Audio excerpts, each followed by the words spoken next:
ድጋሚ ቁርባኑን ሳያምንበት ከሆነ እንዳላመነ ይቆጠራል። ግን በራሱ ምድራዊ ችግር ከሆነ ግን መኝታ ከለዩ እሷ ትቁረበው። ሄደን አጣራን። መኝታ ከለየንማ ቆየን። ስሜት አልባ ከሆነን ቆየን።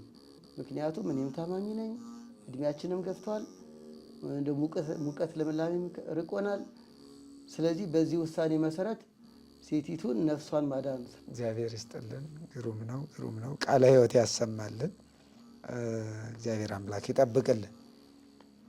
ወደ እርስዎ ልምጣና አሁን በተነሳው ሀሳብ ላይ እዚህ በቅዱስ ቁርባን ላይ ለብቻን መቁረብ ይቻላል? እሳቸው በሚገባ ከሰጡት ከተሞክሮ አንጻር የሰጡት ሀሳብ አለ።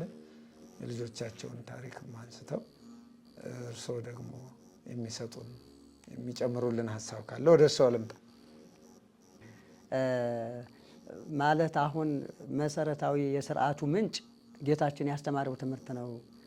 የማያስጠማውን የህይወት ውሃ እባክህ ስጠኝ፣ በየጊዜው እየመጣሁ እዚህ እንዳልንከራተት የቀን ፀሐይ እንዳያቃጥለኝ እንዳልጠማ ብላ ሳምራዊቷ ስትጠይቅ ባልሽን ጠርተሽ ነይና እሺ ነው ያላት። አሁን ባልና ሚስት አንድ ላይ መቁረብ አለባቸው ለሚለው ምንጩ ህጉ እዚህ ላይ ያለው የወንጌል ህግ ነው። የአምላካ